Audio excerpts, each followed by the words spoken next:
E hoje nós estamos recebendo em nossos estúdios o produtor rural Evandro Vilela Barros.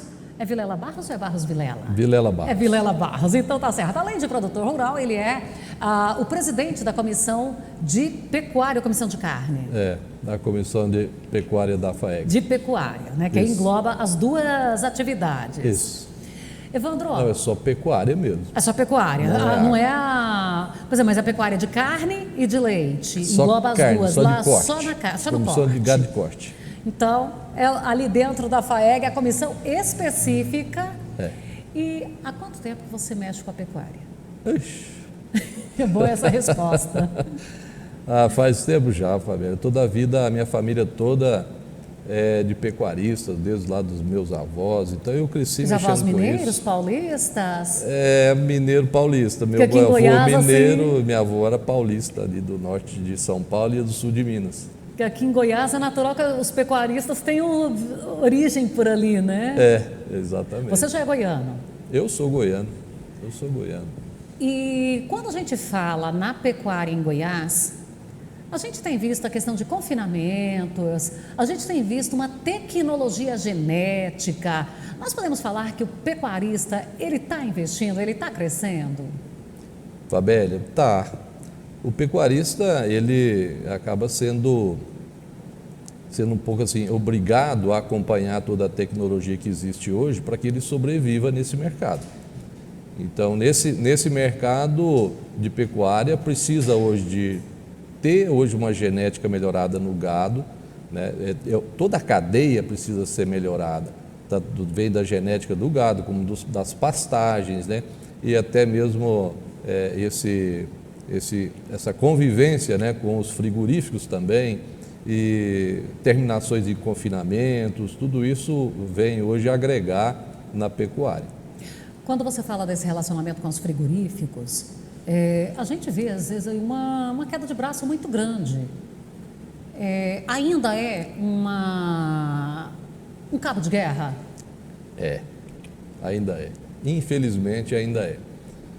É muito complicado. Nós estamos passando agora por essas situações de crise agora, e a gente nota claramente o quanto o frigorífico tenta, nesses momentos, segurar o preço, baixar um pouco mais o preço da arroba, e o pecuarista do outro lado tenta segurar o máximo que pode o seu gado no pasto, o boi no pasto, mas tudo isso existe, vamos dizer assim, um prazo de validade, vamos dizer, porque o boi, a partir de um certo momento, ele começa a converter menos, então ele acaba começando a dar prejuízo se ele ficar no pasto, né? Ou no confinamento, ainda é pior. Aquela história que às vezes vence pelo cansaço? Vence pelo cansaço.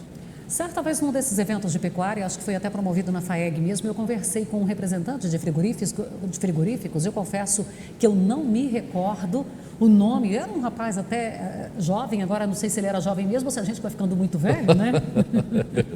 E eu perguntei para ele como criar essa relação, como amenizar essa relação. E ele pegou e falou assim, olha, primeiro tem que ser com confiança, com clareza, o frigorífico, colocar uma planilha de custos, mostrar que só posso pagar isso por causa disso. Você acha que a partir do momento que tiver uma clareza maior, é possível criar uma relação mais amigável, mais amistosa? Eu acredito que sim, Fabélia, porque isso tira um pouco essa situação de camuflagem, né, de desconfiança, isso tudo também. E eu acho que também, se bem que para o frigorífico o custo do boi é muito claro para eles. Na verdade, não era de carne, era da pecuária de leite. Só que aí, vamos agora converter aqui, então, já que eu consegui me lembrar aqui que o evento era de leite, vamos converter, porque a gente acompanha, tem muitos grupos de pecuária, que o pecuarista reclama daquele percentual de carcaça, que não dá para ele não se convence de alguns resultados que são apresentados. Certo. Você acha que poderia a indústria ali, o frigorífico, chamar, dar mais aulas, dar palestras, abrir o jogo? Olha, gente, esse boi chega aqui, mas na hora que eu faço isso, ele resulta nisso. Eu acho que isso tem que partir do próprio pecuarista, sabe, Fabélia? Já existe hoje cursos de carcaça, para você acompanhar esse abate nos frigoríficos, para você ver de que forma que o frigorífico faz lá dentro, mostrando também para o produtor as situações que ele pode evitar lá na fazenda. No manejo dele, ele já traz às vezes ou manda para o frigorífico algumas carcaças que já estão machucadas, já estão com problema com hematomas, então tudo isso faz descontar ali na carcaça. Agora, uma coisa que é muito importante, que o pecuarista precisa de ter para diminuir um pouco essa desconfiança do frigorífico, é ter a balança na fazenda, ele conhecer a genética do rebanho dele, ele saber o histórico que tem de aproveitamento de carcaça. Isso tudo vai ajudar e vai amenizar essa desconfiança do frigorífico. A partir da hora que ele conhece o gado dele, sabe o sistema de manejo dele, sabe o sistema de engorda dele, então ele cria-se um histórico, isso diminui também essa situação de desconfiança dos frigoríficos. Não estou dizendo que tem alguns frigoríficos que eu acho que exageram um pouco, sabe, na limpeza de carcaça. Isso faz com que o rendimento de carcaça fique, bem aquém do que precisava ser. Bom, e a gente também é muito realista. Então, da mesma forma que tem o frigorífico que faz isso, tem algum pecuarista que não foi ali adequado no seu manejo, que é como você está falando. Então, aí nesse manejo, é importante que o funcionário da fazenda esteja envolvido, que entenda disso também, né? Com certeza, Fabélia. O funcionário da fazenda é importantíssimo ele entender e compreender para saber lidar com isso, porque ele é a ponta da lança no negócio lá. É ele que vai cuidar do boi, é ele que cuida do boi do dia a dia. Então ele precisa saber fazer o manejo. O manejo é muito interessante e muito importante nessa cadeia. Essa cadeia tem uma série de situações que vai agregar ao produtor. Precisa de ser desde do funcionário da fazenda lá, até chegar aqui, até do empregado, até chegar no frigorífico, do transporte. Tudo isso influencia hoje no rendimento e no ganho de peso e no lucro do produtor, do invernista ou da pessoa que está ali no final dessa cadeia, vamos dizer, da cadeia da engorda. Quando você falou aí do produtor criar ali o seu histórico, hoje a gente vê aí os cruzamentos industriais, tudo, um que gera mais, o outro que não criou, que não atendeu a expectativa. A partir desse histórico, o produtor começa também a fazer os investimentos em algo que é mais rentável? Sim. Fabélia, hoje a gente vai mergulhando nas tecnologias e no melhoramento para que a gente tenha um melhor rendimento, um melhor lucro no gado, e é sabido que desde a concepção hoje, desde os primeiros meses de gestação da vaca, já se tem um resultado melhor ou pior lá na frente, lá na engorda. Então, quer dizer, aquele bezerro, desde a gestação, eu vou ter um boizinho ali no ponto adequado com renda ou não?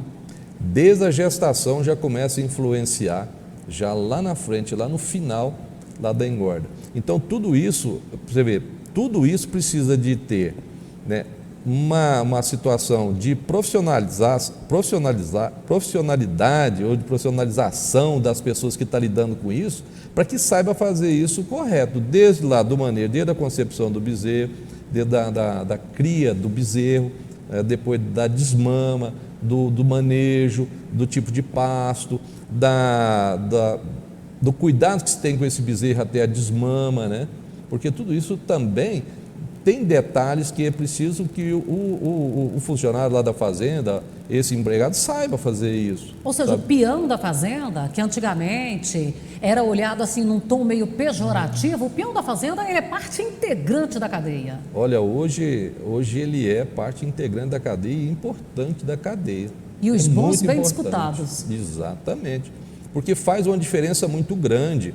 A pessoa, na hora de trocar um gado de pasto, na hora de ele pegar um bezerro que está doente para ele tratar esse bezerro, tudo isso faz uma diferença muito grande. É ele que vê isso, é ele que vai no pasto, é ele que põe o sal lá no coxo, é ele que deixa ou não faltar o sal lá no coxo. Tudo isso é muito importante. Então, vem lá desde o manejo, pasto, genética, tudo isso é muito importante dentro da cadeia. Evandro, você vai colocando isso aí, a gente começa a visualizar isso lá na prática. Na realidade, aquele funcionário ali, ele acaba tendo uma importância tão grande quanto a de um veterinário, né? Porque o veterinário ele vai tratar, mas quem vai talvez todo dia lá e identifica que tem um bezerro que não comeu bem, que ele está mais aniquilado, está mais amuado num canto, é esse trabalhador. Com certeza. É esse trabalhador que vai identificar isso, ele que vai dar o start. Chama o veterinário que o bezerro ali não está bom. Não está legal, não. É ele. Essas observações precisam ser cotidianas. Precisa ser cotidianas e precisa que a pessoa entenda disso, sabe? Ele tem que saber identificar. Por isso tem que ter o amor e a paixão também, né? Exatamente. Porque lá na fazenda costuma ter, né? A gente tem uma farmacinha na fazenda, né? Todo produtor tem uma farmacinha lá na fazenda. Agora, tem os remédios lá. Se vamos dizer, o empregado lá não sabe administrar o remédio, né, para a doença, que ele saiba identificar a doença para administrar o remédio, não adianta nada. Aquelas coisas básicas ali do cotidiano, né? Exato. Então você precisa de um colaborador ali. E um detalhe, a gente falando aí desse manejo que precisa vir desde a gestação. Na sua opinião hoje, para o pecuarista, o que ele deve se especializar numa dessas áreas? Por exemplo, eu vou produzir os bezerros aqui para venda de recria, mas eu só vou produzir bezerro bom e o outro que engorde, o outro que vai criar, eu vou trazer esses bezerros de qualidade. Ou o bom sou eu ter a cadeia completa? Dá para ter essa diferenciação ou vai depender de cada propriedade? Não dá. O melhor que se tem é você ter a cadeia completa, porque daí você conhece o seu bezerro, você conhece o seu gado, conhece a sua genética, você sabe o tempo que vai demorar esse boi para ir para o abate, é muito diferente do que você vai comprar. A diferença é grande, é gritante. Raras as exceções que você acha uma fazenda que tem essa especialidade em produzir bezerro. Hoje já tem. Tem boas fazendas hoje produzindo bezerro e vendem, né, os bezerros. Porque o que faz o ciclo completo, como se diz, a cria, recria, engorda, ele também produz o bezerro bom para ele, porque ele precisa de fazer isso, porque ele sabe o quanto isso é importante para ele, né? Mas hoje a gente vê muito ainda que a nossa genética ainda está muito aquém do que precisa. Aí a gente também vê falar assim que o brasileiro também não sabe comprar carne. Que é normal, chega lá e fala assim, eu quero 1 quilo de carne para bife. Ou me dá uma carne de primeira. Tem isso também na nossa cultura? Tem. Isso acaba depreciando o preço? Ou você acha que isso aí não influencia? Não, eu acho que assim, acaba assim. Isso eu acho que a pessoa vai comprar uma mercadoria que ele não conhece, né, acaba depreciando, porque para ele tanto faz se filé, picanha, carne de pescoço, um patinho, ou colchão mole, colchão duro. Eu vou contar uma arte que aconteceu aqui dentro do Sucesso no Campo. Tem uma jornalista nossa que foi fazer um jantar para o marido, aí foi fazer um estrogonofe. A hora que o marido chegou, ele quase infartou. Ela tirou a gordurinha todinha, aí era picanha. Essa foi fatal. Ela tirou a gordura e foi fazer estrogonofe de picanha. Porque a gente fala assim, que não existe carne ruim, né? O que existe é uma forma diferente de fazer cada carne.